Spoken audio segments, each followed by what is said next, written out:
Module 10, deuxième question. Quelles sont les fréquentations de votre partenaire? Nous sommes toujours à notre grand séminaire, faire le bon choix de son partenaire de vie. Et je vous exhorte toujours d'aller prendre depuis le module 1 jusqu'au module 10. Ce n'est pas du jeu. Pour que vous puissiez faire un bon choix pour votre partenaire de vie. Donc, suivez mes conseils. Et j'ai un grand direct très bientôt où vous aurez à me poser des questions et pour vous éclairer pour des choses que vous n'avez pas compris lors de ce séminaire. Voilà un peu. Et nous sommes à la deuxième question. Quelles sont les fréquentations de votre partenaire de vie? Chers frères et sœurs, il est très important aussi de savoir les fréquentations de votre partenaire de vie, de la personne avec qui vous voulez aller au mariage. C'est très important de voir ces fréquentations. N'ignorez pas ça. Vous savez, le mariage, comme je le dis, c'est pas comme on rentre dans un marché. Non, non, non. C'est une préparation.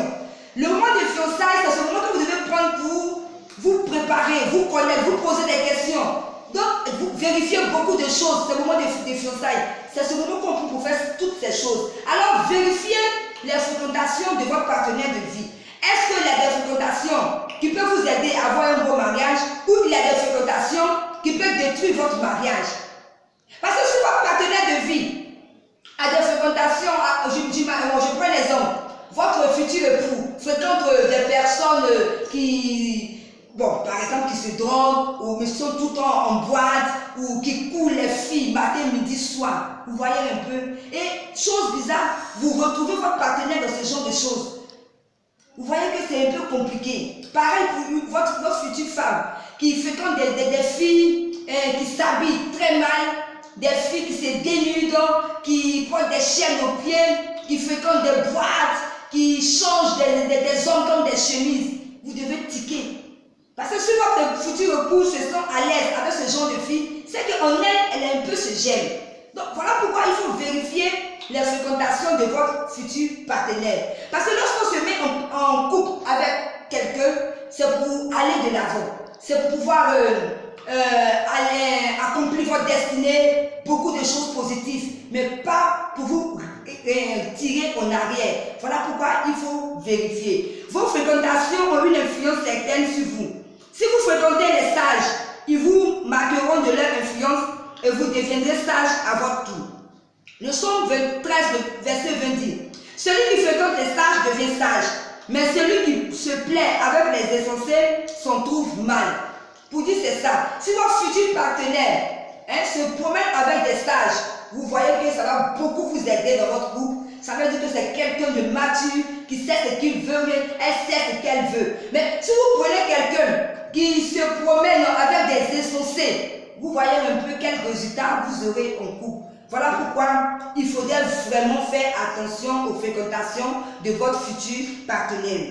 Il y a un adage qui dit: dis-moi qui tu fréquentes, je te dirai qui tu es. Parce que du coup, quand tu fréquentes quelqu'un, peut-être qu'il n'a pas une bonne éducation, quelqu'un qui a un mauvais comportement, qui fréquente les maquis, les bars, qui peut même dormir là-bas, ça veut dire que toi aussi ça te plaît.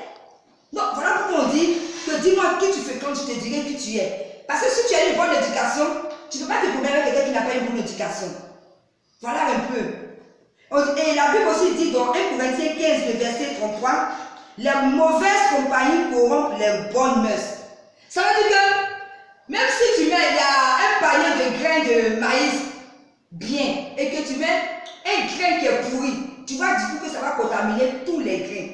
Que tu veux ou pas, si tu fréquentes des personnes qui ne sont pas bien de comportement, ça va t'influencer. Souvent, vous voyez souvent des personnes qui disent non, moi j'aime bien sa compagnie, sinon je ne suis pas comme elle. Mais à force d'aimer sa compagnie, tu vas prendre son comportement.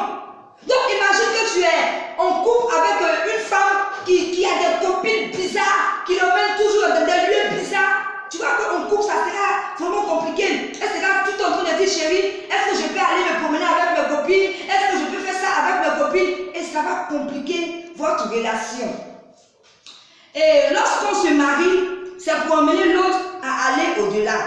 Et pour aider l'autre à accomplir sa destinée, pour devenir meilleur et non pire, pour corriger nos insuffisances et non les entretenir. C'est pourquoi Dieu prévoir pour chacun un conjoint ou une conjointe pour le ou l'attirer vers le haut.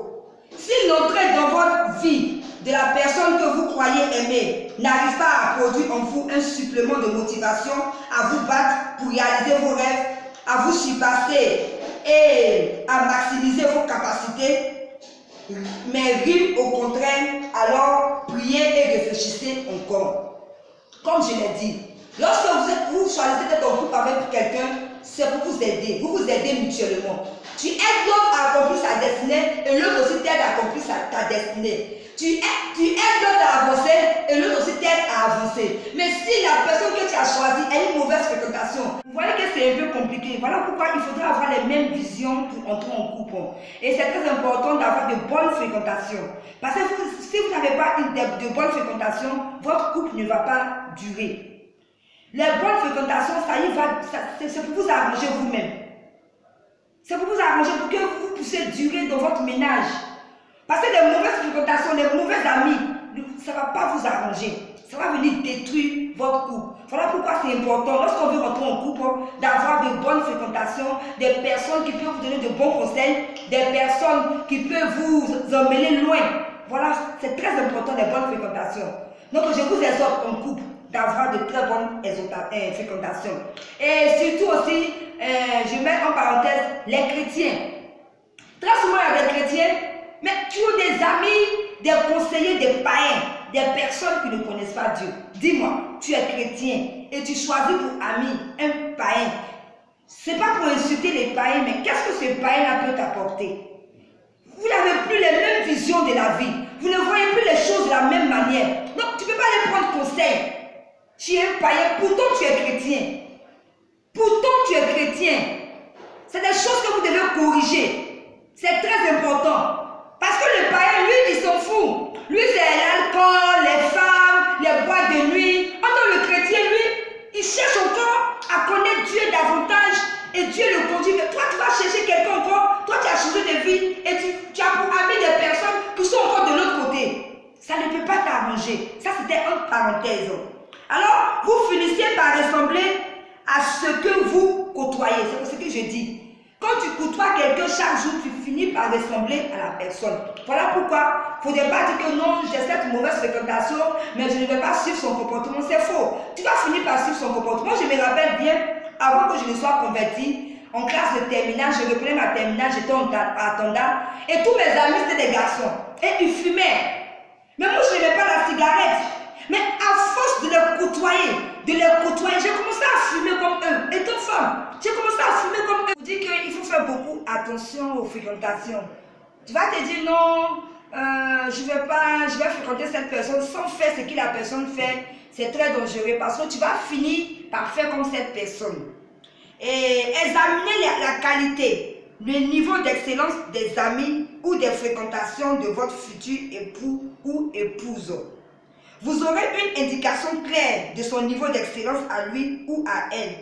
Et vous saurez à quoi votre futur ressemblera si vous vous engagez. Donc, s'il vous plaît, examinez et prenez garde. Faites attention. Regardez les fréquentations de votre partenaire de vie. Ça va vous indiquer votre futur. Voilà pourquoi c'est très important. Et le but, c'est d'être de ceux qui s'assemblent pour devenir meilleurs et non pires. Le but, c'est que les deux partenaires s'assemblent pour être meilleurs et non pires. Et pour être meilleur, il faut avoir de bonnes fréquentations. Par exemple, on a vu dans certains couples des meilleurs amis qui ont pris la place de leur ami en couple. Voilà. Ce n'est pas une bonne fréquentation. Ton ami qui arrive à venir, on dit dans le monde, raser, qui arrive à te raser, c'est que ce n'est pas une bonne amie, c'est une mauvaise fréquentation. Voilà pourquoi il faut regarder ces fréquentations. Parce que si tu es une mauvaise amie, toi tu penses que c'est une bonne amie. Mais fais attention. Voilà pourquoi quand tu es en couple, regarde tes amis, regarde tes fréquentations pour ne pas détruire ton couple. Donc voilà un peu ce que je voulais dire. J'ai fini les 10 modules, j'ai fini le séminaire. Je vous exhorte toujours à aller prendre depuis le premier module jusqu'au 10e module. Ça va vous faire du bien pour le choix de votre partenaire de vie. Et aussi, j'aurai un grand direct. Donc, préparez vos questions.